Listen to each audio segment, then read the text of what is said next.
What's going on, everybody? Welcome to another episode of Game Time Live. We are coming to you on this beautiful Sunday afternoon, March 1st. March Madness is looming around the corner. Everybody getting ready. It should be a good episode of Game Time Live. Happy to have D-Cod in the building, my co-host. And we also have Coach WolfGang Wood, Coach Wood in the building. If you remember, if you're an OG of Game Time Live, you remember Coach Wood was one of our very first guests. I think it went Scott Moore, Cascade Hoops, and then Coach Wood. In some way or some form, that was the order. So it is great to have Coach Wood here today. But before we get more info on Coach Wood for some of our newer viewers, we want to give a big thank you to our sponsors, Matt Gaddis at State Farm, your local State Farm agent here in Indianapolis, Indiana. We also want to give a big thank you to Big Z's Restaurant. We'll have an announcement regarding Big Z's Restaurant here in the coming weeks, so make sure you stay tuned to the channel to hear that announcement. Hit the little notification bell because we've got an announcement coming soon with our good friends over at Big Z Sports Bar and Grill. And then last but not least, big thank you to Wired to the Nines. They've been doing some work this weekend, and sometimes I even go out there and work with them. So big thank you to Wired to the Nines and all our sponsors for reporting the Game Time Network. Coach, great to have you on. Like I said before we went live, last time you were on with us, it was Zoom, and now we've got a whole different look and setup. It's great to have you back on. No, you guys doing a great job, man. It's great to be here, and I love the setup, man. Setup's awesome. This is really cool to see. So really excited and love what you guys are doing. It's great. We moved out to the suburbs. What we did. Coach, I want to read this off real quick, right? In the last 4 seasons, if you don't know about Coach Wood and St. Bonaventure, right? I got that right? Yes. Yes. All right. There we go. Yeah. St. Bonaventure. Overall record in the last 4 seasons, 92-43, 4 CIF quarterfinal appearances, 3 CIF finals appearances, 1 state regional finals appearance, 3 league championships, and then 6 players with opportunities to play 4-year college basketball. So, Coach, you guys are doing some great things over there on the West Coast. Can you kind of expand on that a little bit? I found that on your Instagram over the last 4 years. How has it been going this season for St. Bonaventure? Yeah, it's it's been really fun. We're a school of 390 students, so small private school. And so for us, being able to get where we are in playoff runs has been fun. We really only have local kids. And so for us, it's been going against the bigger schools, going against the bigger private schools and getting that opportunity. With us, we had a good run. My first playoff run we had a kid, Dylan Bender, who's playing at Army West Point. He's a local kid, 6'8" forward, and we went to the state regional final that year for the first time ever. The next year we returned a lot of that group, went to the CIF championship game. And then the following year we did too. And then this year we had a really young group, 6 sophomores and a freshman, and we went to CIF quarterfinals. So it was really cool doing this with local kids, local talent, in a landscape in SoCal where it's kind of hard to do that. And then also what was really cool was just for us making it that far, making it in the state CIF finals. We did it in 3 different divisions. So when we started it off, we were in Division 4, which is a smaller division, and then the last finals we were in was in Division 2, which was never been done for us as well. So it was really cool. We're a small private school in Ventura, California.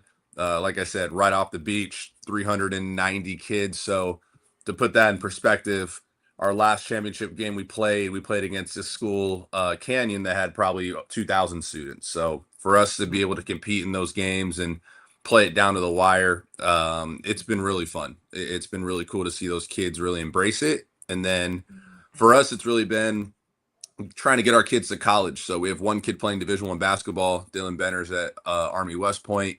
We got a kid, Matthew Wilson, at Cal State San Bernardino, which is a Division II out here as well. And then we have a handful of kids playing Division III. So for me, it's just getting them an opportunity to play at the next level.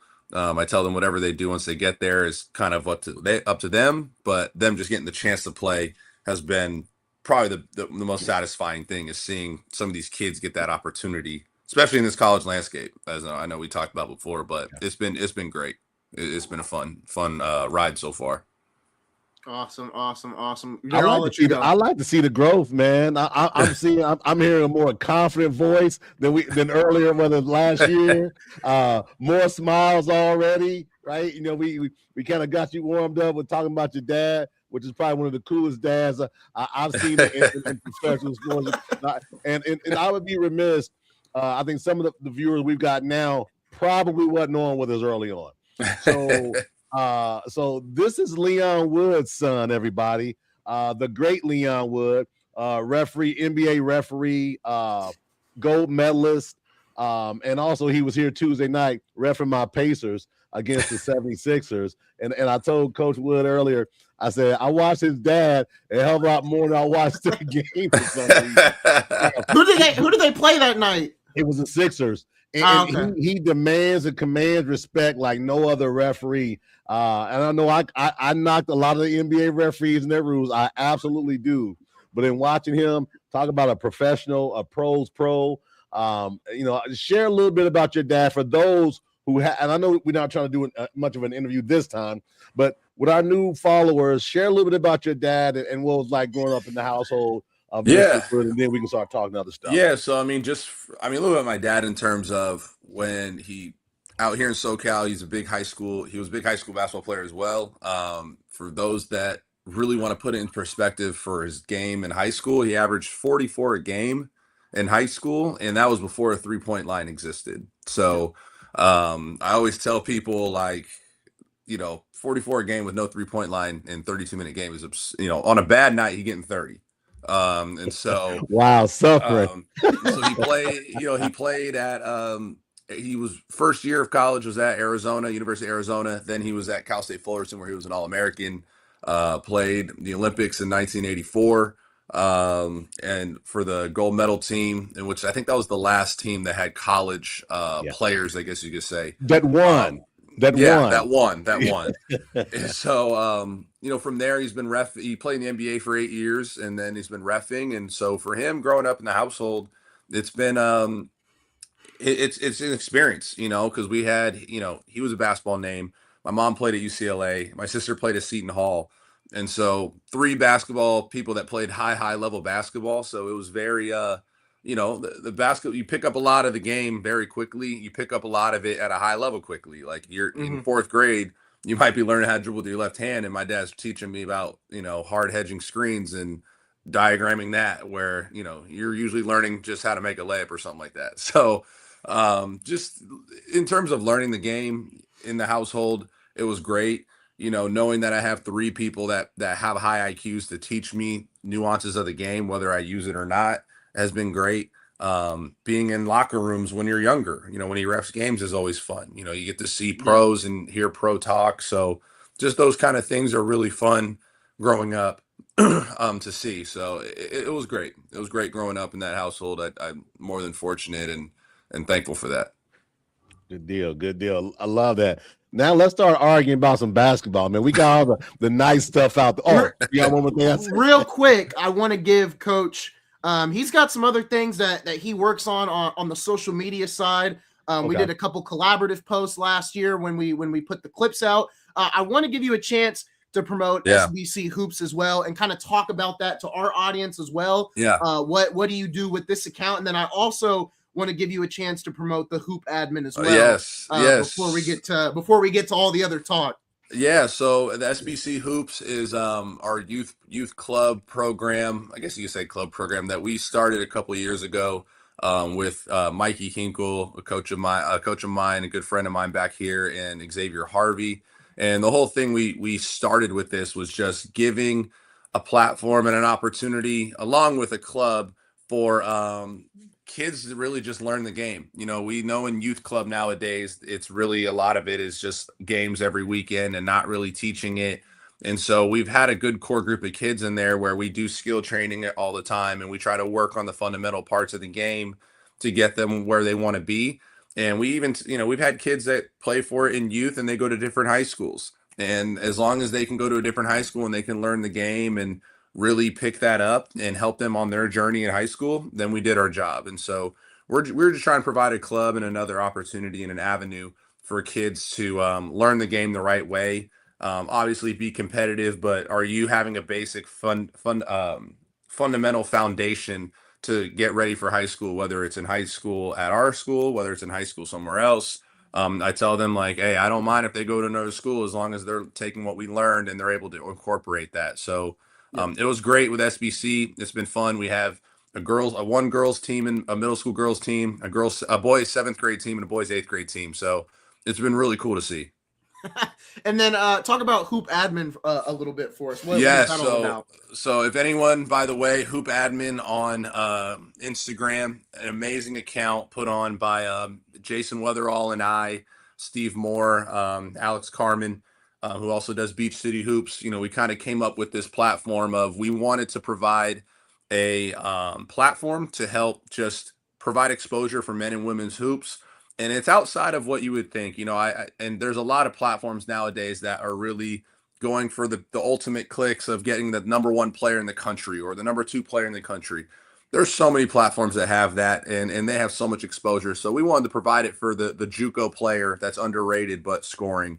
The kid in high school that, is scoring 25 a game at a small school, but he has footage for us to put up there.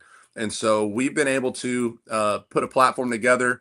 I always recommend people to check it out. There are names on there that people recognize, but we wanted to provide something of an honest platform that's just really just honest evaluation, honest clips, nothing that's extreme clickbait. Just, we'll go to events and see people that play well and we don't know who they are, but we're going to put them up there for people to get that opportunity. So it was a really, really cool thing.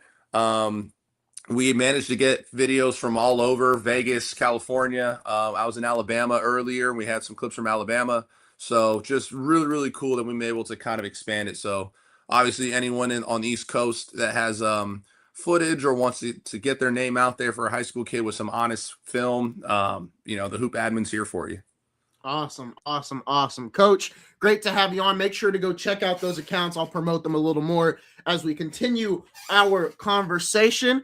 But Coach, you're the guest. Where do you want to start off with? You want to go the NCAA route, or do you want to start the NBA route? I'll go with the NBA. I like saving college for last. So the best for last. It's the best for last is March Madness. There we go. Well, Coach, last week we had a really heated conversation. Well, not even a heated conversation, but more just a heated rant, really on my side. About the tanking rules. And, I've got the Laker jersey in the back, but it annoys me with the tanking rules and everything that was talked about last week and how much this has been talked about and brought up. And I'll pull up the rules again here in a second to give everyone maybe a refresher. But what were your thoughts on those rules when they came out? Because obviously they're not official yet. They were just proposed in a meeting. Some of them, I felt last week were a direct call out against a certain team here in Indiana. Some other ones just seem to benefit the play-in teams. So what are your thoughts on these rules and which ones are you maybe for and maybe against? I'll get them pulled up real quick. It's interesting. We were talking about this the other week, and when we saw these and they had these tanking rules, which are interesting, but we had a completely different format of what we would have done, which is, it is what it is. But I think what I saw with the tanking rule, I do like the ticket share pricing. I do like that. I believe it was a can't raise ticket pricing. Let me see here on this. So lottery odds freeze at the trade deadline or a later date. I'm okay with that. It's not it just depends. But it's not absurd to me. I do like the let's see. There was one with ticket sales. I forgot where it was. I know Barkley's been talking about that a lot. Oh, that might have been Barkley. That Barkley. He's been like that. Man, he's been hot and heavy. Teams can't pick top 4. So you can't pick top 4 year up here. It's just hard, So overall, like I'm looking at this, and there are a few things that are very directed towards certain teams. But so the thing that I would prefer, and Barkley had his spiel, and this is my spiel on what I would do, is we were talking about it, and this is actually the Hoop Admin, we were talking about this, is we would they have a play-in tournament, they have a tournament mid-year. While they think we should do I think we think we should do a lottery tournament. And so look, if you're going to tank, okay, that's fine. We have teams that don't make the playoffs.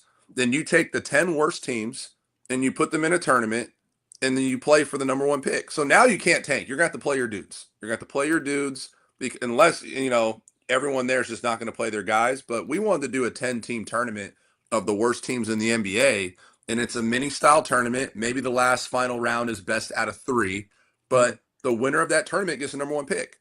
So now you're going to have to play. You're going to have to play, and you're going to have to compete. None of this, our best player's out with a pinky toe injury surgery that's going to keep him out for the rest of the year. No, you're going to have a tournament, and first pick, winner of that gets the first pick. Loser in that championship game gets the second pick. And I think 3 through 10 should be that's the lottery, is 3 through 10 of that rest of that tournament. And so that's something that we thought about, of just, 1, it keeps it competitive. 2, you're still going to get your ticket revenue if you're talking from a financial standpoint, because those games will matter. Those cities that have a bad team, they're going to come out and show out because they want that number 1 pick. So you're going to get all that revenue from the NBA. You're going to get that competitiveness of your players playing. I bet you anything those players come back from injury knowing that, okay, we got to win to get that number 1 pick. And so that was something we thought about as a group discussing. Some of these, teams can't pick top 4 of the year after making the conference finals.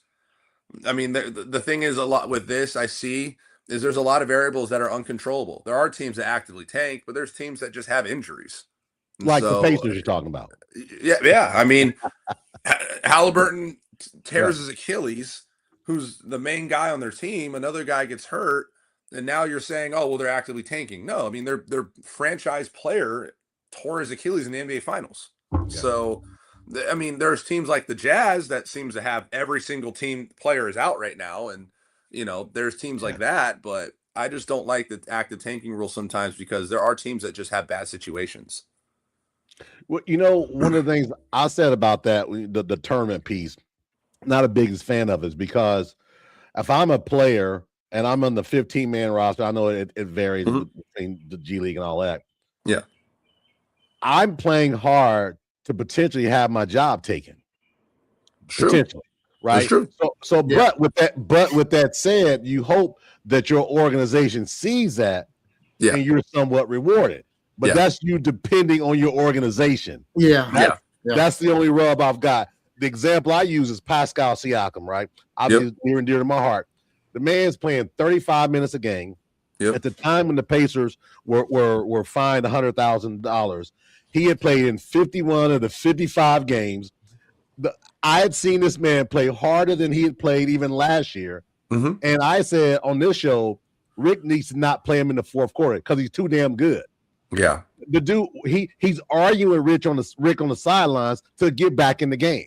Yeah. So you got guys like that, but then you've got the other thing. That's that variable, right? We talked about. Yeah. And that's the part that I think every rules or thing you implement isn't going to be foolproof.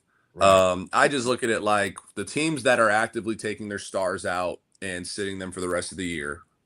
That's why I look at the tournament, because my whole thing is just, you know what? If you want that number 1 pick, you want that AJ DeBonza, you want that Patterson, you want Darrell Patterson, you want whoever the number 1 pick is, then you're going to have to earn it. You're going to earn it on the floor. I look at it like that. That's the only thing I'm really looking at more than, obviously certain guys are playing a lot of minutes. They already added this play-in. I think the play-in tournament's solid, but I also think that the NBA Cup, you could replace the NBA Cup with this. Like, I just don't think the NBA Cup is really that important in my opinion. So you can easily replace one with the other or whichever you want to do. I just think, if you add the NBA Cup, you can do something like this. Cause I never understood the whole point of the NBA Cup. No, just a ratings thing. I think that I went off on it last year. I just thought it was a more of a ratings thing because there were some anger about how players were not playing hard. Remember the 65 game rule? If you want to be all NBA, that type of thing. I just felt like, the commissioner said, let me try this gimmick. Right? Well, and I said it last week, and I kind of agree on the point. I think they do play harder in the tournament, and I said it last week because it's a money thing, right? They get a certain amount of money the farther they get into the tournament. I mean, there were some games in that in-season tournament stretch where I mean, they were some of the best games of the year. Spurs and Rockets. We had Spurs and Thunder. I mean, a lot of them came from over in the West, to be honest. But I remember another one. The Magic had a lot of good games. I feel like the games that were played in the tournament this year were really better than some of the games that I've watched in the last couple of weeks and days. I've been watching more college than I have an NBA as of recently, but I do feel that the in-season tournament has been more beneficial than the play-in tournament, because I'm not of the belief of, if you're the 9th or 10th seed, you should have a shot to get into the playoffs. You need to be that 8 and 9 seed. I find the play-in tournament more egregious than the in-season tournament. But that was last couple of years. That was a part of the tanking deal in the beginning, though, Isaiah. The play-in tournament. Hold on a second. The play-in tournament was to help pause some of that tanking. Hey, you still got a shot to get into the playoffs. So that didn't work like they thought it would work. Then they turned into other things. And to Will's point, this thing is so movable, man. It's just like creating a bonus plan for my employees. Someone's going to try to find a loophole to be creative and get the bigger bonus. Why? Because they're going to work harder in trying to figure that out doing their damn job. And I also look at, when we look at the play-in now, I mean, on the West, it's been such a mixed bag of who's been there, which is great. And then you look at the East, it's been Chicago, Miami, and Atlanta. Now that's going to change this year, thankfully, with the Hornets probably getting in. But now you look at it, we may see a possibility where the lottery is extended to include all play-in teams, and then we're just kind of back in this same boat. And, last week when I rewatched that 30-minute segment, and I was like, I was over here whining and complaining, and I didn't give out any type of solution. I think the solution is to go back to the 25% lottery odds that we had about a decade ago, where the lottery, the first pick had a 25% chance to get the first pick. You look at it now, in the first 4 picks, it's 14, 14, 14, and then 12, And then if you flatten the odds even more, I think that's only going to contribute to more tanking, because the way I look at it is when you look at the NFL, there's teams that have tanked for years on end, and they still have not gotten any better where they were a decade ago. Yeah. And in my opinion, Sacramento is never it doesn't matter how many times they tank. At this point, they're probably not going to get any better. I think too with franchises like Sacramento, and this is me not trying to, but it also comes with front office decisions. Yeah, they've had all these picks, but they haven't picked anyone good. So it's just, my whole thing is you can tank, but some of these front offices just don't pick the right guy, and so now I will say they should be punished. Yeah, with this draft coming up, there's probably 5 guys that could be a number 1 pick, and so. This one might be a little bit different, but there is definitely a lot of years where some teams tanked. They got the number 1 pick or the number 2 pick, and they picked the wrong guy. And then they want to complain that, it's not. No, you as a front office, did you evaluate your guys? Did you look at the right piece you wanted? Did you get the right exact pick? What was crazy is, with San Antonio, I'll use them as an example. I don't even know if they really tanked a couple years ago. I know they had some bad years or they were down, but they got Wemby. Obvious. It was an obvious pick. Another pick they got in a top 15 pick, and he's a SoCal guy, so I love to bring it, is Carter Bryant. No, they picked Carter Bryant in the top 15. Now Carter Bryant is a key rotational piece for them as a rookie. And so it's just one of those, like, San Antonio now went immediately from a team that was not playing well and they were on the bottom of the West Coast. Now they're they're the 2nd seed in the Western Conference. Yeah. And all it took was just 1 draft. And it wasn't necessarily tanking, I think, but they also utilized those picks really well. Where you look at a Sacramento, you look at, a couple other of these franchises, or the Clippers trade their picks all the time. It's unfortunate. But you look at some of these other franchises, Dallas, you drafted Cooper Flagg, but guess what? You also traded Luka Doncic, and AD got hurt, and you're in this situation because they thought it would be at this point. So a lot of it, I think, is also just front offices not making good decisions either. Yeah, no, I think that's a good point, and we've talked about that a little bit, and that's why. And out of all the rules that they are proposing, I think the one that I like the most is no longer allowing a team to pick top 4 in consecutive years and or at consecutive bottom 3 finishes. I think out of all the rules here, I think that's the best one by far and away. That's the best one in my opinion. Well, also too, the other thing we talked about, the picks. We think about Cleveland. We always think about Kyrie Irving and LeBron James, but don't forget about Michael Bennett, right? Yeah. Anthony Bennett? Anthony Bennett. Yeah, Anthony I'm Bennett. not saying Michael Bennett. Yeah. A friend of mine's name is Michael Bennett. No, you're all good. That's no, how I wasn't talking about you. You never played in the NBA, Mike. I promise. I remember Anthony Bennett. But yeah, but that's the thing, right? To your point, Wood, you got to pick the right guys. And my team here in years past have not picked the right guy. TJ Leaf, I remember. It's granted, he played great in the summer and those workouts. He was a rebounding machine and all those things, but it didn't translate, right?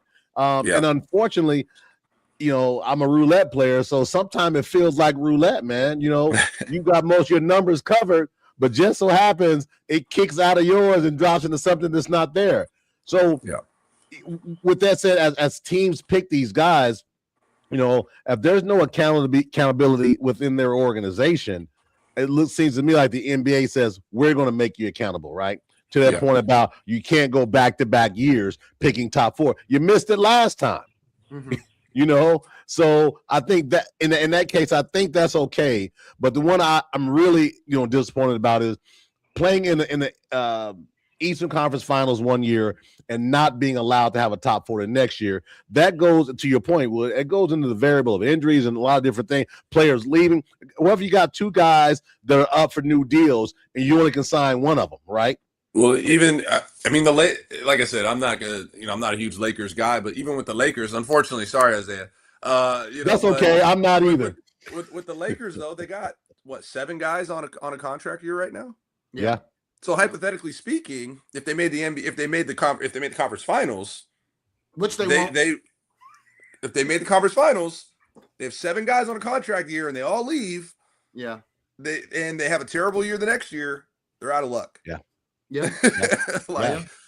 So that's just kind of what I look at is like, you could have teams where you have 7, 8 guys on a contract year and they're not planning on tanking because of that. Like that's just how it shaped out. Mm-hmm. So. Right. Yeah, no, that's a good point. But with that said, staying on the draft and NBA piece, we've been doing this simulator probably the last, I don't know, month and a half. No, we've been doing this right? since the start of the year. I'll be honest with you. He was paying attention to it in 2025. I wasn't, because there was a game called football being played in October, November, December. There was a little bit more important than a draft simulator. But now we're hot and heavy on it. I've given my take on Darren Peterson, right? And I'm just going to share. I think he's the most talented guy potentially in the draft. But I said about 6-7 weeks ago that he didn't have cramps. And I said, I think there's something else going on, and his coach is protecting him. And I said he should protect him because he's got to protect his brand. But I wanted to get your take on Darren Peterson and what's going on in his 50-50 game plan that he's played so far this year. Man, with Patterson? You mean Patterson? Yeah. Yeah. I guess Darren. That's my son's name, so I was Darren. Oh, okay. Man, that's I've watched and I've been looking at this story a little bit with Patterson, and it's hard because the coach in me is like, you're gonna play if you're out there already for 20 minutes. But like I said, I don't know what underlying thing he has. Now that's the thing that makes it tricky, I think, for me, is if he has a condition or something where he can only play certain minutes, can't do this, or has back-to-back issues or whatever it is, that's going to come out. Yeah. It's going to come out. Yep. I said that. And I don't think a number 1 pick. Now, he's really talented. Don't get me wrong. He is number 1 pick talent. Don't get me wrong. Mm-hmm. But there is clearly some underlying issue here. And Bill Self also is not exactly thrilled about it. If you watch his interviews, and so that's the part that makes me a little bit questionable is he just doing this to protect his brand? I'm going to play this certain amount of minutes, look this good, thing gets hard, I'm going to come out, or I'm going to stay in against a bad team. Because what's going to be interesting to me is when the NCAA tournament starts, is he going to play? Is he going to play, 40 minutes, 36 minutes, 38 minutes? Because it's win or go home. And I think a lot of people's legacy in the draft gets kind of looked at when they're on the NCAA tournament. And so, it's hard. It's hard just because I'm not thrilled. I want guys that can compete at a high level. I'm a highly competitive person. I'm not going to question that about him just because I don't know him. But from an outsider standpoint, that's really hard to look at for a guy that is asking to come out of games. Or against U of A, he only plays this amount of minutes. Or I don't think he played against U of A the first time either. Yeah, he didn't. So, and they beat Arizona that game as well. Yeah, and then now they lost when he played. So there are some question marks. I don't think he's the number one pick, in my opinion. I think it's AJ DeBonza. Yep. If I were to pick on that, just because I saw him when he was at Utah Prep, because they played a lot of games out here in California. And what I like about him is his competitive drive, to me, is special. Is very special. I think his athleticism is next level. He has polished mechanics that can get better shooting the ball. I look at shooting mechanics. His second lift on an offensive rebound is out of this world. And so I also look at he can probably guard 1 through 4. And so I think AJ DeBonza is the number one pick. I think Patterson will be a top 3 pick or top 4 pick. But I think if you had to decide, I'd pick AJ DeBonza as the number one pick. With that said, right? So if we talk about competitive spirit, the Kansas BYU game, that was when it all started. AJ started out on Darren. Yeah. Darren didn't start out on AJ. Yep. Now, mind you, Darren had a great first half. Yeah. I looked at that and I said, they were talking about cramps and all of that. And I'm not talking about the LeBron cramps of 2012, right? We're talking about legitimate cramps that was supposedly. I felt like he said, I've shown enough. I'm good, coach.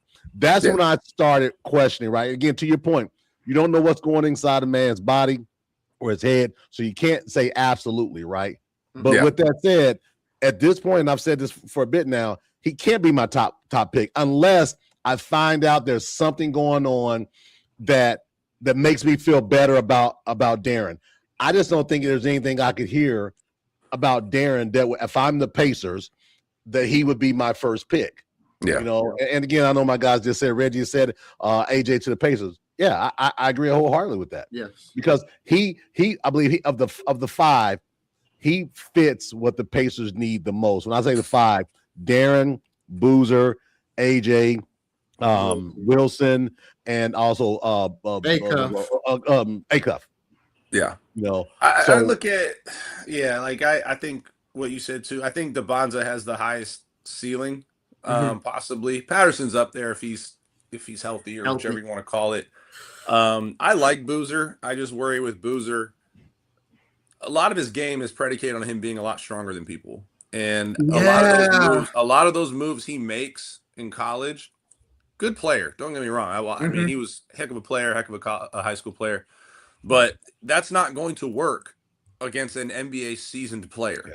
Yep. When you're having the ball in the block and Paolo Banchero is guarding you, are you going to just back him down and shoulder him out of the way for a layup or dunk? It's not going to work. Even with Pascal Siakam, that's going to work. So I think Boozer has to develop more of a skill set. And that's not docking him. He's a heck of a player. I'm not, here to say he's a bad player. But I think with Boozer, it's more the physical aspect in college that makes him really good, more than the skill set at this moment. I think they could develop him, but at this moment, it's just physical, in my opinion. Tyler Hansbrough, that's what someone said to me. They said, I think he's better than that. But that's the comp, I think, because it's an ACC deal and it's Duke, North Carolina. But, Tyler was a dominant college player. I mean, very dominant. I think, and I said this early on when we started talking about all these prospects. I said right now, Boozer worries me the most just because of that. I feel like he has the most limited skill set out of, Wilson, Acuff, all these other guys. And I would agree. I think when coming out of that Kansas BYU game, Peterson became the number 1 overall pick. But I still think, and we obviously talk about the Pacers a lot on the show. And even after Peterson had his game against DeBonza, I've said fit-wise, DeBonza needs to be in Indiana because you need a small forward. You just need a guy to play the forward, and Peterson can, but I'd rather see DeBonza go here anyways, just because Halliburton will give him the ball, find him the ball, and do what he needs to do. Peterson would be great for a team like Sacramento because I think the statement is true. It takes one player to turn around a bad organization. It only takes one. And I think Peterson can be that guy if he is healthy. I want to get your Stop thoughts saying on healthy. Stop saying, listen, man, there's no proof of whatever he is, until stop he can listening to what the play. hell they saying. He's 19 years old. 19-year-olds don't get sick, have a cold, and can't play. Whatever he is. And my point being is there's something else that we don't know of. Yeah. But I keep hearing people say healthy. Listen, that man kicked ass and took name of the BYU game first half. There was nothing unhealthy about what he did. He went left, he went right, he went to the cup, everything. You don't all of a sudden, oh man, I got a cramp now. No, that doesn't happen when you're 19. Maybe when you're my age, but that's not 19. You don't do that. So that's my argument with I keep hearing, oh, he's saying, no. And when your coach says, I thought he was going to be able to play, that's the part. That is the part that gets a little concerning. Come on, man. When the coach said he thought he was going to play, that part I was like, oh, okay, that's a little interesting there. Coach, as you can see, the way I was fired up about the way I was fired up about the tanking rules last week, he has been feeling this way about Peterson for a minute. I want to get your thoughts on the two guys kind of sitting behind Boozer, Peterson, and DeBonsa, which is, in my opinion, Acuff and Wilson. Now, I've kind of agreed with my co-host that I would probably take Wilson over Boozer at this point. And I'm also starting to lean a lot towards Acuff because we talked about Acuff on the show last week. And the more and more I watch Acuff, I'm like, he laid an egg last night. I mean, if Peterson, whatever's going on with Peterson, right? I'm not, whatever it is, and it gets to a point where we find out come draft night, I wouldn't be surprised if a team goes Acuff over Peterson and we start to see Peterson slip. Somebody will take him at some point. I'm really starting to come around on top 5 pick. It just depends on the team that picks him, And this is where it gets a little difficult because with Acuff he's 6'3", and Boozer's 6'9". I don't know how tall. He's big dude. So that's where it gets tricky because I think after the number 1 pick, it really comes down to what do you need. And so I look at these rosters right now and looking at these odds. So like a Boozer probably would do better. What's interesting enough is I don't know if he would do better, but if and this is a very hypothetical, if AD is healthy, Boozer actually wouldn't be bad in Washington, to be honest with you, because you have AD and Boozer, you have Trae Young, so you have a front court that is sizable, defends if AD's healthy, which we all know that's the ultimate variable. But I look at like a Boozer at Washington wouldn't be that absurd. I look at, Brooklyn's going to need someone of a franchise player. I don't know if Boozer can carry a franchise or be a pivotal franchise piece to a Brooklyn. And plus, it just depends. Like there's a few franchises I look here. I think Acuff could do well maybe in Dallas, and build along with that. One of the mocks having that now, matter of fact. Yeah. And so those are things that I kind of look at. It's hard for me to say this player should be drafted over this player after the number 1 pick. I think number 1 pick, you just get the best player. I think 2 through, however, it's whatever piece works. And so I think Acuff at Dallas would make a lot of sense. I think Memphis, if you can find a way to get Ja Morant off your books, I think you can have Acuff get drafted to Memphis, and then you can build around that as well. So there are some elements there. I think Fleming from Houston is also a guy that could creep into that top 5. Yeah. And so there's a few pieces that I think could be a little bit different. I look at, I can't even say the Clippers because they're giving their picks all to OKC. So it doesn't even matter at that point. You're clearly a Clippers guy, Wood. Clippers and Knicks, have been Clippers and Knicks. I know it for Indiana, so don't burn me, Indiana. One of our favorite followers is a Knicks fan. He's chiming in as we speak right now, so you got company. Don't worry. There we go. Well, hold on, Coach. I got to ask real quick. What are your thoughts on Washington next year? Because we've argued about this on the show for a while too. I mean. Let me pull up this roster real quick as I'm pulling it up. The MASH unit. It's not a roster. It's called the MASH unit. It is a MASH unit. It's funny because everything I've learned, everything with Anthony Davis, any team with Anthony Davis solely depends on if Anthony Davis is healthy. Unfortunately, I think if AD's healthy, You have Jaden Hardy's a decent key piece off the bench. I think Trae Young, if Trae Young's a decent piece. D'Angelo Russell and Trae Young in a backcourt. Now they can't guard probably, but it's not a bad backcourt. And then you have Anthony Davis. Then you add, pieces like Jaden Hardy. You have pieces like Cam Whit. What was that? I said Sar because Sar's taking the lead. Yeah, Sar as well. So, I mean, you have decent players, but it's a completely, like you said, it's a mash team right here. And so I think if you add a player like a Boozer to that, now you get maybe some off-season moves, get some shooters, some spot shooters, some 3-and-D wings. Now you got a good front court. You got a scoring backcourt.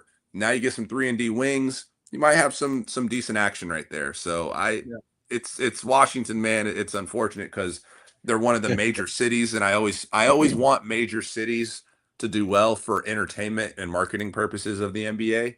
Like as much as I'm not a Lakers fan, I want the Lakers to win because it's good for the NBA for the Lakers to win. Just like a lot of these other big city markets. So they have a chance. They got to make some moves, and they got to get a very good draft piece though.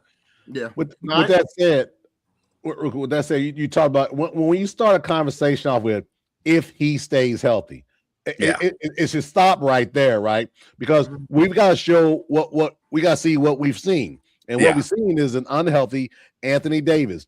Then the flip side, I know my co-host loves Trae Young. Listen, he's a 6 foot, 170-pound guard who can't guard an empty box. Okay. So listen, Isaiah thinks they're going to go to the damn Eastern Conference Finals. You're taking my words. I said this when the trades happened. I said I think Washington won in because of two situations. I think one, they didn't give up anything to acquire these two. So if it all does come falling down, you've got Carrington, you've got Trey Johnson, you've got Sar, you've got all your young guys to back on, and you haven't even paid most of them yet. So that's why I like these moves, because if they don't work out, it's not the end of the world for Washington. I do think Trae Young in Atlanta was never built around properly. I think this team is more, why was Lucas so successful in Dallas? He had a good co-star in Kyrie, and they also had a lot of 3-and-D guys that could mask his defensive flaws. Now, I'm not saying Trae Young is obviously Luka, but I do think Atlanta has young, lanky defensive guys that can kind of mask Trae Young a little bit. But we will come to see. I could be completely They're going to put him in every damn pick and roll known to man next year. You watch and see. But with Sar taking that leap, I think the paint for Washington defensively, I think it will be harder to attack, because the more and more I watch Sar, the more and more I'm like, man, next year I really think he's gonna be an all-star. It's like I said, with AD, it's unfortunate because he does change. He's a franchise guy. Like, he is a franchise caliber player. I mean, like I said, I'm probably the small majority or the small amount that said when he went to Dallas, I understood the vision. Like, I understood what they were trying to do, but you also banked on a guy who gets hurt every year. And so it's just, I understood it when AD was okay. We're gonna have AD. We're gonna do Cooper Flag. We're gonna have this bit, the big front court. I understood it. I don't agree with it necessarily, but I understood it. It wasn't absurd, but also AD getting hurt. I'm like, well, there you go. Like, that was literally the ultimate risk of AD is gonna get hurt. So it's unfortunate that with AD, that has to be the ultimate variable, is if he's healthy. And he's 32 years old. He's not going to get any younger. He's going to be 33 next year. And so that's the part that gets tricky, is just, how many more years are we going to wait for this AD to be healthy for an entire year? I think the New Orleans Pelicans AD is not going to come around anymore. So it's hard to bank on that for Washington. Like I said, I understand completely what they would try to do having AD. I think Trae Young, I mean, there was one year they made it to the conference finals, I believe, with Nate McMillan with Nate McMillan. Yeah. But at the same time, we fired him the next year. Yeah, but I also don't know why I did that. But I also think too, with the roster that Atlanta has, it wasn't sustainable. And Trae Young was hurt too as well. So I mean, it's just a lot of injuries too that added that over time. So can't always, you can't make something and always project it's good because of injuries, or we're going to do this and not get injured or something like that. So, the factor is what we talked about also. You got a guy like AD who's hurt every year. He in the summer, he's not working on his game, he's rehabbing. Yep. I call it the Derek McKee theory, and your pop loves Derek McKee, I'm sure. He was with the Pacers, but he was hurt, right, a lot of times in the season. And in the summer, instead of getting better, and he was really, really, really good, he was having to rehab. So so October came. Now he's starting to try to work to get better because now the season has started, right? And that's what I see in AD. I see a good guy, a very, very, very good player. But unfortunately, what we've seen is a guy who we can't depend on to play 50 games. And I know we're getting up against the time too, by the way. I just noticed the time we've got as well too. No worries. So Isaiah, I know you want to speak on your AD isms. I know you did. No, for Washington, I've got a lot of confidence. I'm not saying Eastern Conference Finals. No, I'm not. I think Pacers, Boston. There's a lot of teams out east that I prefer over them because they are a big what if. I said at best, you need to at least make the play-in. Baby steps. Let's make the play-in. Maybe you get a 6 seed, maybe you get a 7 seed, but I'm not going to sit here and, I'm not that outlandish, right? I'm not Spurs confident. I came on here last offseason and said Spurs Western Conference Finals didn't have any stutter behind it. With Washington, I'm not. We'll see what happens with them. I'm not going to sit here and say Washington. I'm hoping they're better than 16-43. That's just. Yeah, and I am of the belief right now, if Washington, if Sarr takes the leap that I think he will, maybe you get better production from Carrington, Trey Johnson, Koulibaly, all your younger guys. Maybe you don't need AD as much as we're banking on, or maybe I don't know how much. I'm not banking on him. That's you. You vote all by your damn self. We're banking on. In general, I'm hoping AD doesn't have to play as much, and maybe he's in more of an Embiid role next year, where Embiid you're gonna get your wins because he ain't gonna play as much. If he can give them 50 games, I think they can stay afloat. You said that about Porzingis too last year. I didn't say nothing about Porzingis. About Atlanta. I'll put the tape. Oh, no. Yeah, we're not going to talk about that one. We'll let that one slide. We'll let that one slide. Hey, we got to pivot to college a little bit, man, before Wood leaves, man, because that's our money shot. Go ahead. Yeah, all good. So, Coach, I want to hear you. I want to hear your top four. My top four has kind of changed a little bit, especially with the lead guard from Michigan being out with his ACL last night. But we had Michigan, we had Duke, I had Florida, and I had Arizona. Give us a little take on your top four, and what do you see and as the season kind of winds down? Yeah. So college, I would look at right now. Number one, I'd probably take Duke number one, to be honest. As much as I'm not a Duke person, but I think in terms of consistency, Duke's been pretty consistent with that. I know with Michigan, their lead guy getting hurt makes it a little bit more difficult, but I'm gonna go with Duke. I'm gonna go with as well. It's hard because U of A just lost to U of A beat Kansas. No, they won. Honestly, I think U of A is the top three. I think U of A is the top three. Now, here's the thing: is I always say this every year: is I never trust U of A in the NCAA tournament. So as much as I say they're a top three, I'm always like, well, I also don't trust them as well. In that. So I would say Duke. I would probably say Duke, Arizona. I know Michigan's hurt, but right now, for the sake of this, right this moment, Michigan. And I would probably say UConn, to be honest with you. I'm still going to stick with UConn at that 4 spot. Just because I think, they've been pretty consistent all year, in my opinion, 25-3. I think right now, when it gets to the NCAA tournament, I don't think that matters. And so it's like I said, I think for the NCAA tournament, I think Duke will make a run. I think U of A, I am going to hopefully think they make a run. I always count them to make a little bit of a run, but Michigan, if a guy's hurt, I can see them winning the first 2 games and kind of falling apart if their guy's out with the ACL. UConn always makes a run. I'd be shocked if UConn loses early. And I think Hurley might have an episode on national television if that happens. So Yeah. The one thing I'm curious about too, and it's going to be something that, it'll be probably a Twitter discussion later, is just like I said, that Miami, Ohio is 28-0. 28-0.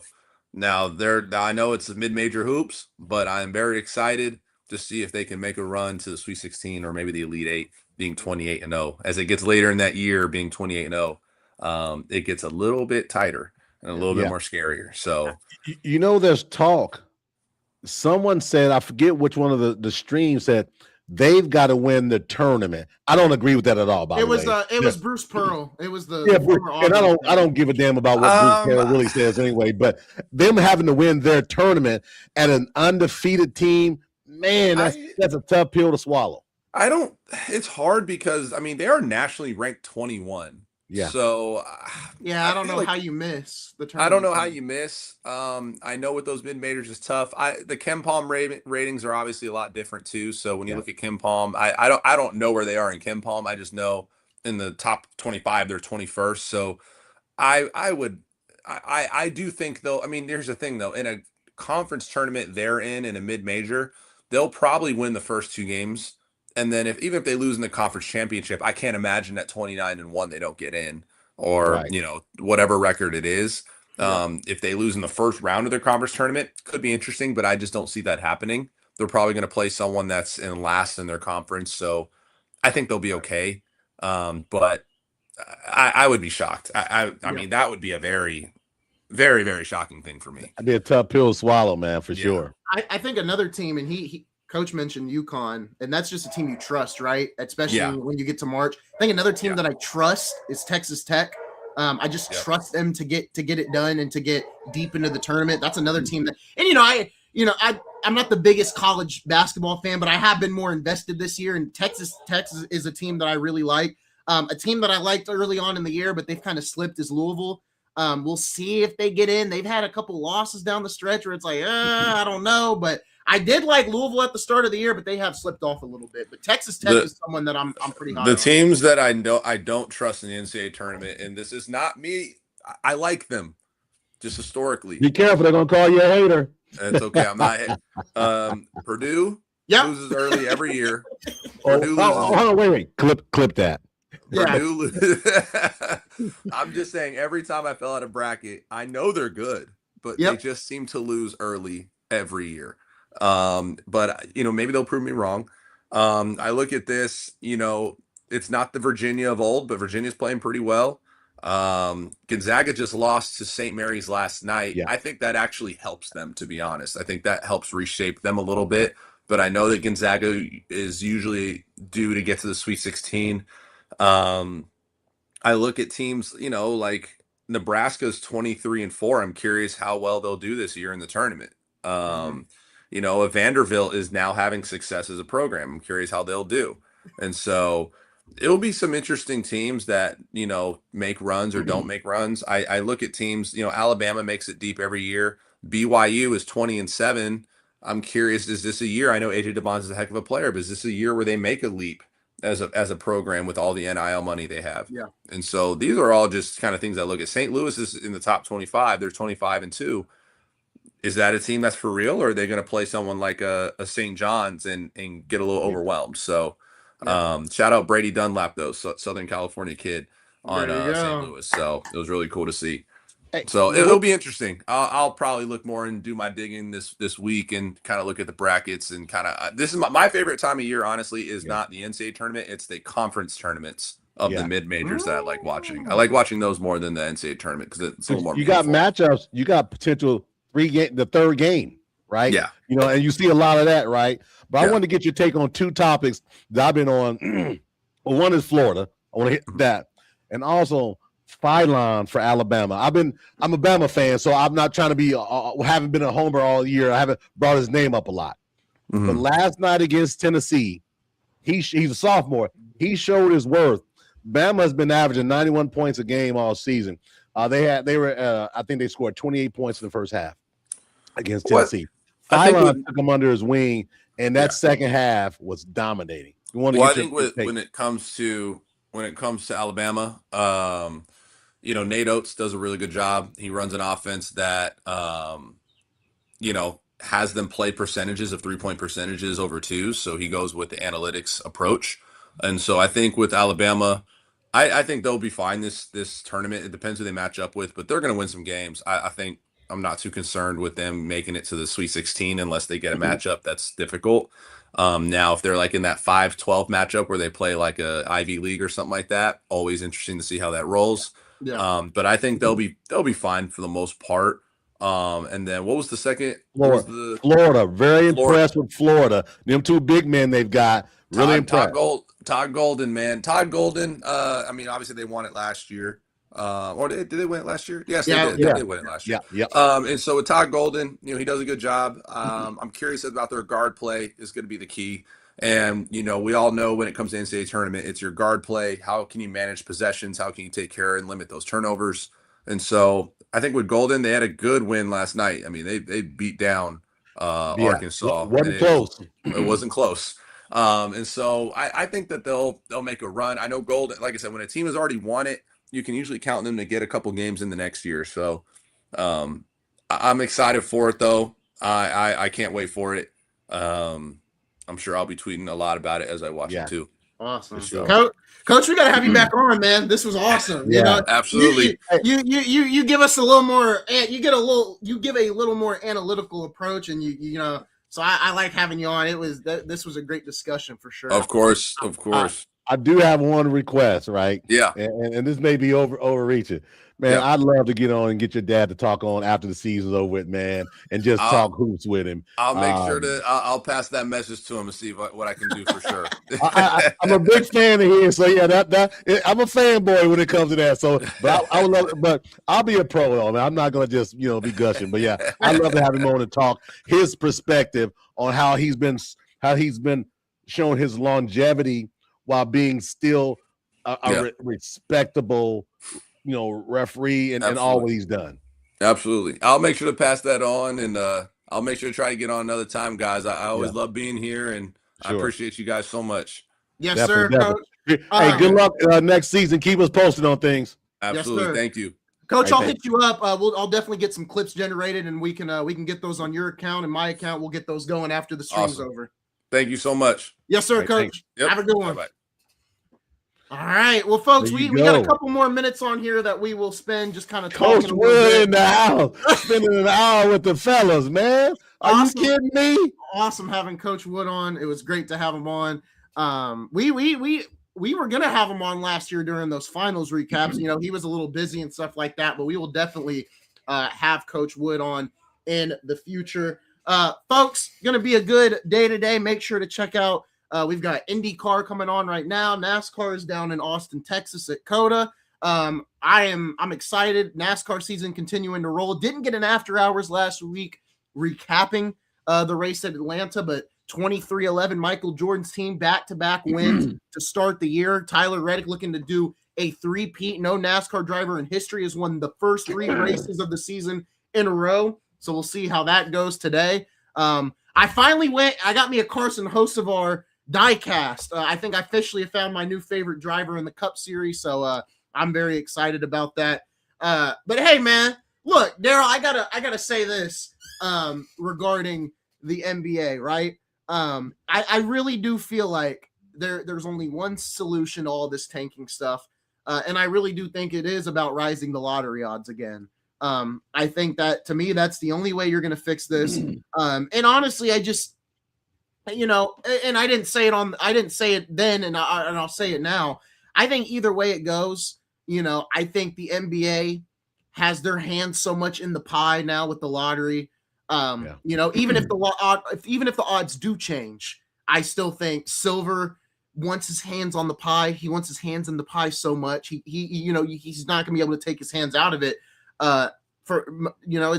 It's annoying. And like I said last week, it's harder and harder for me to defend the league when things like this are just kind of blatantly in your face, with the, I think Coach made a great point about the Spurs, because when you do look at the Spurs, they didn't really tank, when they leaped up and got Wemby, they weren't high up in the odds. They were like 6th or 7th, I think, with the odds. So, and then they drafted right the next year with Stephon Castle and Carter Bryant. So I I think he made good points about that. Yeah. It's just frustrating, No. and I think really good points. The best way the NBA can get away from all this, one, I think, is NBC is still continue to have stellar coverage. Prime has continued to have stellar coverage of the league. I don't even watch the ESPN games at this point. Can't find the damn games though. You gotta go channel surfing to find the damn games. Prime is on it. Oh, okay. I get what you're saying. I was gonna say, let's be honest. People whine about this stuff, but it's like if you're in 2026 with just cable, at that point you gotta just know stuff is gonna be on streaming now. But that's my point. You got to find it, and I'm on that. I'm like, is it on Prime? Or wait a minute, because I got Reggie messaging me. Oh no, it's not on ESPN. It's on Prime. Oh, it's on Paramount. It's on this. No one. Listen, man. This is a microwave society. I'll be damned if I want to be chasing ghosts looking for a damn game. Yeah. No, I need it at my. Everything else is at our fingertips. Everything else. Why the hell is me trying to find a game not at my fingertips? Yeah.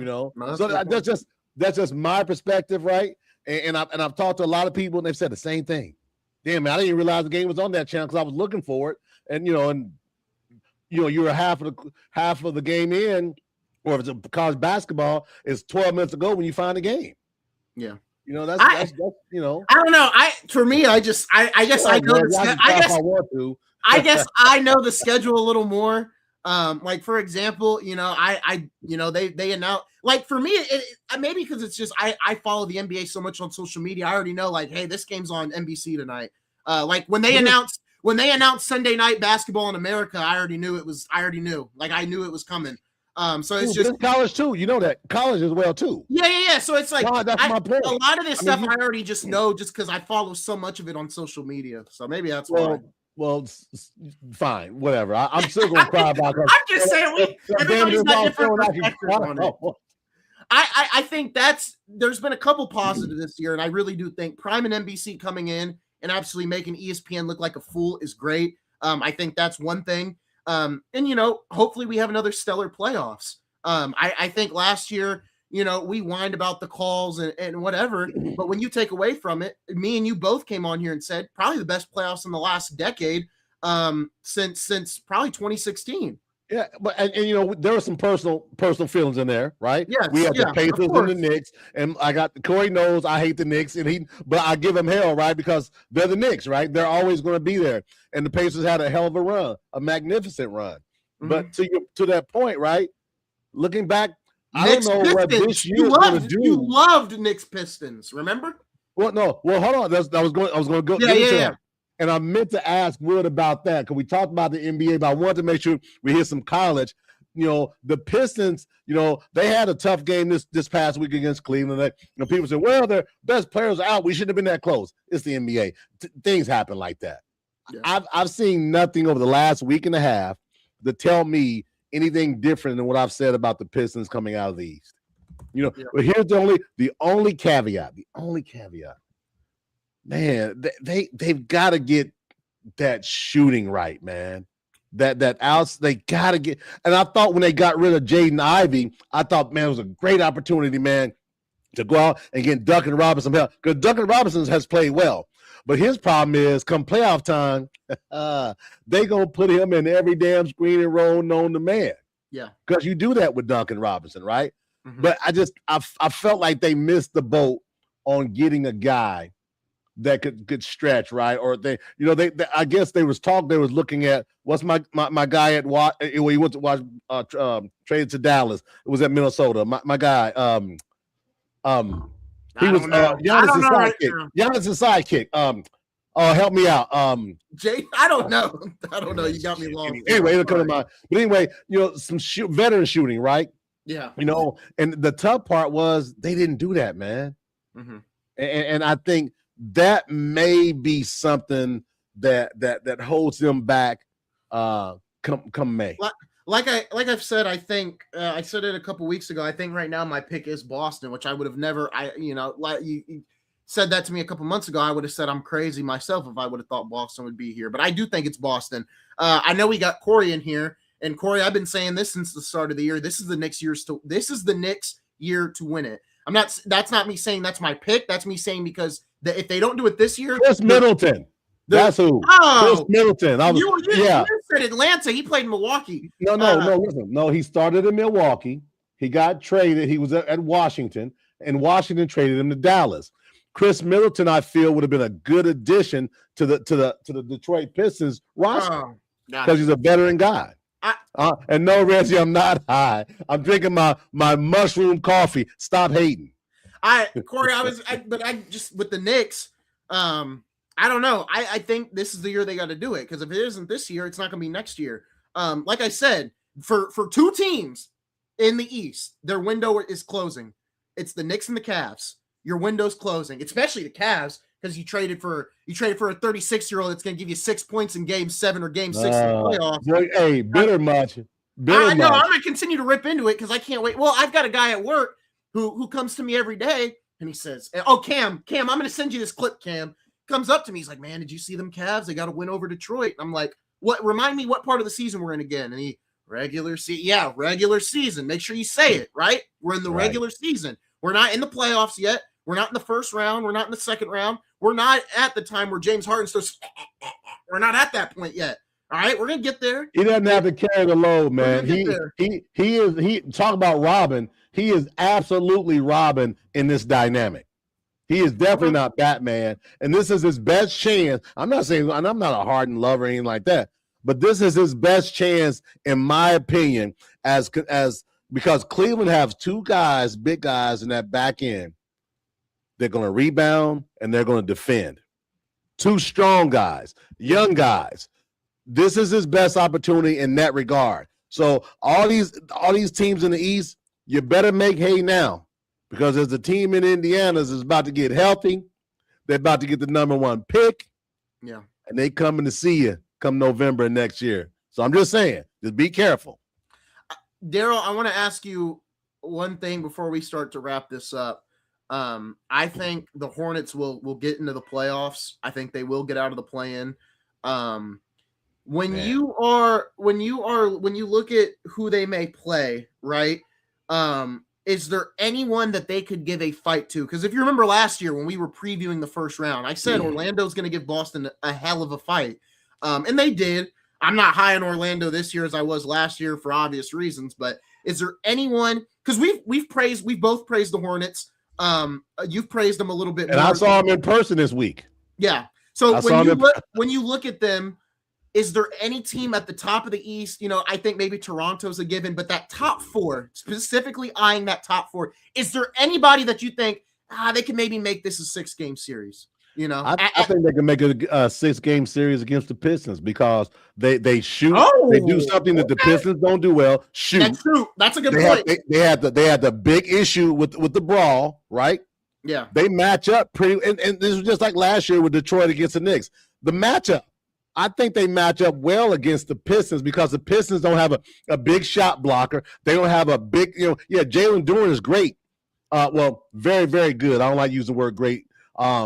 He's very, very good, but they don't have a guy that's on the back end of their defense. I understand, you've got Isaiah Stewart, but he's not out there blocking. He's more of an intimidating Charles Oakley type-esque, right? I just think that the way the Charlotte Hornets shoot the ball, and if young Mr. Ball understands that he's the third best player on that team, and Kobe White continues to get more. You can roll your eyes all you want. And Kobe White continues to start getting comfortable in that backup role because he's not going to be there next season. No, you got a guy who's a capable starter as your backup that can play 35 minutes a game, and I'm talking about Kobe White. And I think that's going to give them a fighting chance. But I just think Detroit will be too strong down the stretch. But I absolutely think it can be a 6-game series because of where we are on that. 100%. Cavs, Nuggets, finals, Spurs, Cavs. Why everybody thinks the Cavs are coming out of the East now because they got beer? Listen. They're saying that, but I'm gonna stick with Detroit until it's not Detroit. I'm sticking with it. That's my story, and I'm sticking to it. If anybody thinks Cleveland's coming out of the East with James Harden on their roster, I got that. Those people are as high as me. Oh, so I think you should just name them. You're talking Reggie. I'm talking to Reggie. I'm talking to Eli. I'm talking to Cam at my job. I'm talking to the city of Cleveland. I'm talking to the city of Cleveland of Ohio. I'm telling you right now, I will guarantee like it's Oregon versus Indiana, where I was completely wrong, but I'm gonna say it right here. If you think the Cleveland Cavaliers are coming out of the Eastern Conference, man, oh man, then at that point, I think the Lakers are coming out of the West. We can all get delusional around here if we're going to think the Cavs are coming out of the East. Did you hear that, Reggie? Are you serious? Hey, not only is Reggie delusional on this show, he's Reginald Sykes delusional on the other show. So maybe we'll change the name to Bias with a lot of delusion. Cleveland ain't coming out of the East, man. I'll tell you right now. I'll guarantee you. I've seen enough James Harden in my lifetime to know that James Harden is never coming out of the conference finals. Never, ever will James Harden get to the NBA finals. And if he does, boy, is he going to have the choke fest of a lifetime. I think New York has a better shot than Cleveland. Oh, my God. Everybody's hyping up Cleveland. Oh, well, did you see what they did to Detroit? All right, I don't care. It's not the playoffs. I don't care. It's not the playoffs. I really don't. We can all get delusional around here. I do agree. Maybe Nuggets or Spurs coming out of the West. I think right now. Come on, Spurs. I'm hoping Spurs, but yeah, I mean, Thunder look really good. I love that the Nuggets and the Thunder got into it a couple nights ago. Jokic was ticked. I like an angry Jokic at all times. Still not too high on the Rockets yet. I'm talking about James Harden.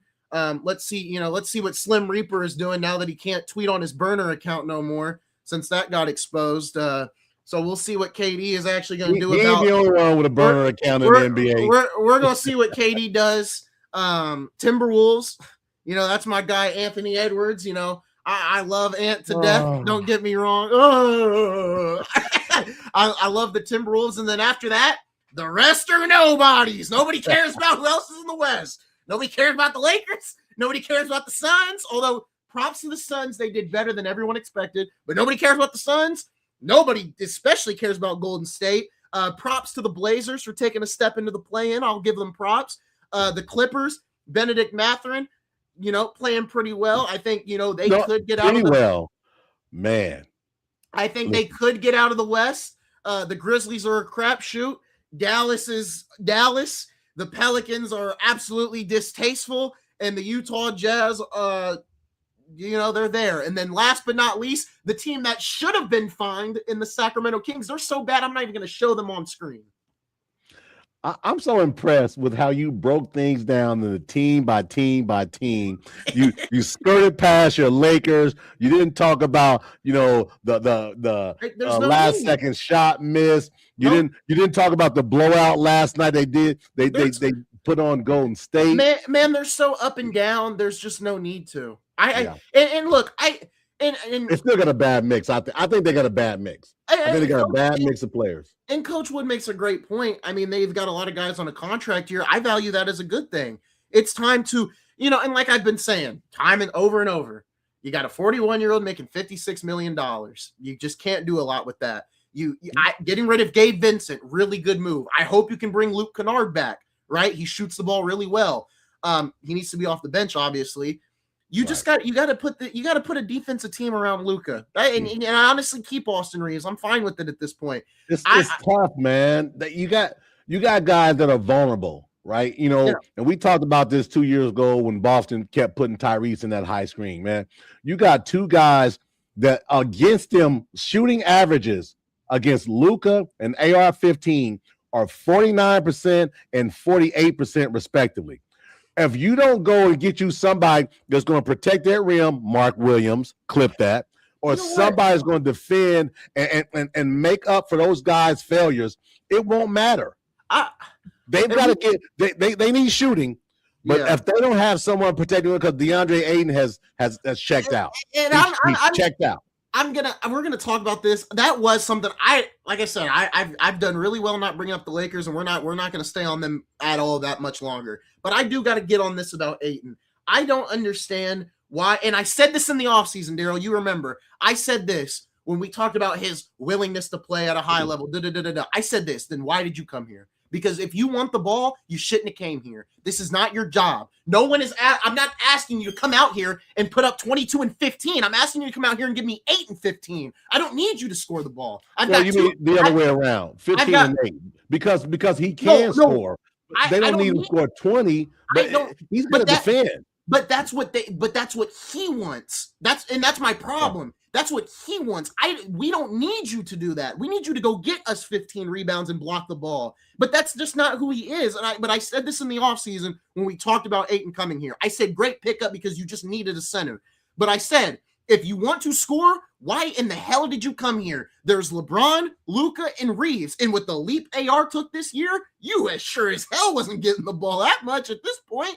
So to me, it just doesn't make any sense why you came here if you want the ball. And now he wants to come out to the media and say, well, I'm just not Clint Capella. You sure as hell ain't Clint Capella. You were a number 1 overall draft pick, and you ain't even better than prime Clint Capella. So I just don't understand your anger of not getting the ball. I mean, I didn't think you should come back next year anyways. You really were a 1-year rental. I think you've proven a little bit that you're going to get a contract, but you ain't getting no big time money.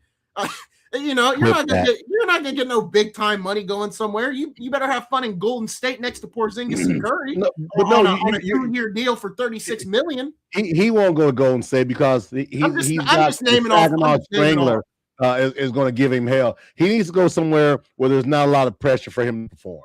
Portland already cut him, so he should just go to Sacramento because they take all the scrap heat anyways. The West Coast, right? So a lot of games, especially Sacramento games, a lot of people aren't watching them at the end of the night anyway. So that's what he's. It's crazy. He's an Arizona guy, right? He went to school in Arizona, went to Phoenix. Had his best season in Phoenix, and it was the year before they went to the finals, and then just fell off, man. Just fell off, and that's unfortunate for a number 1 pick, right?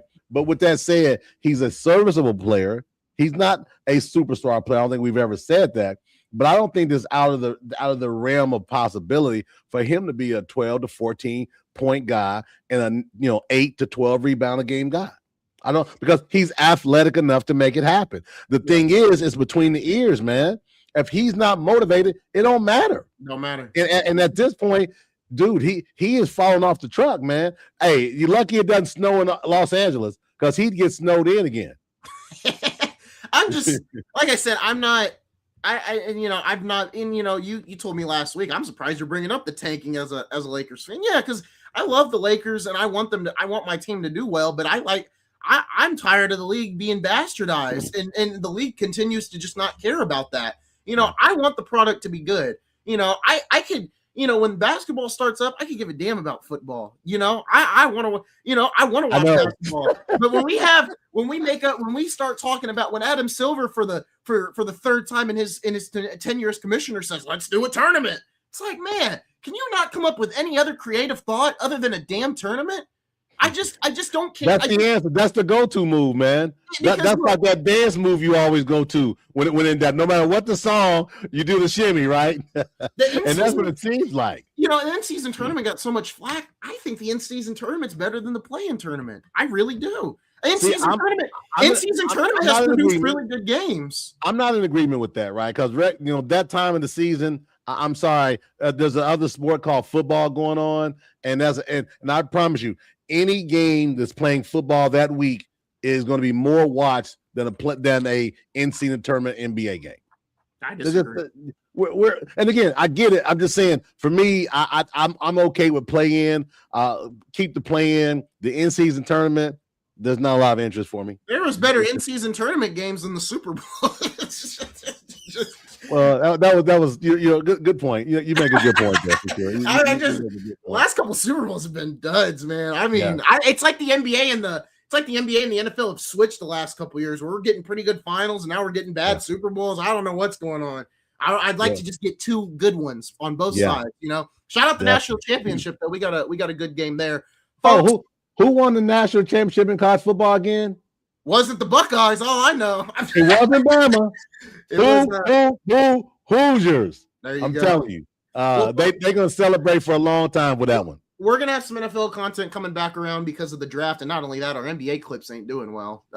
So we're going to have some NFL draft content. Hey, the people are talking to us. We got to listen. Yeah. The people are talking. We'll have some NFL draft content as we get closer to April. We're going to be a lot more March Madness and NBA focused these next couple weeks. If you're not a racing fan, I please tune into some racing this Sunday.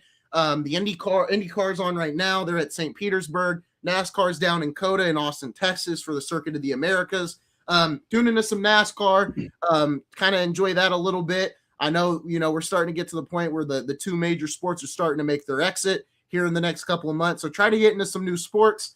Baseball will be back in a couple months as well. Coach Wood, big thank you to him for joining the show. We will definitely, I want to get him on in the next couple of weeks, man. It was great having him on. Darrell, any final selfish needs with his dad. Any final thoughts before we get out of here? Well, I want to give a shout out, right? As you talked about earlier in the start of the show, we've got some announcements that are going to be coming up pretty soon, and I want to send a special shout out to my guy, First Impressions Printing, my boy Derek Jones on the east side of Indianapolis. Known Derek for over 30 years. Derek hooked us up. We've got some printing items that are going to be coming out, business cards, flyers, some information coming out for our show and what we're going to be doing in the next 30 to 45 days. We're really excited about that. If you need business cards, printing, flyers, anything, see my guy Derek Jones at First Impressions Printing. Phone number 490-1715. That's my guy. He really took good care of us this last stretch. Really took good care of us, and he'll take care of you as well. He's sharp, he's solid, he's on time, and he's never late. So we want to send a shout out to Derek. But the other thing is I want to send a shout out to is this.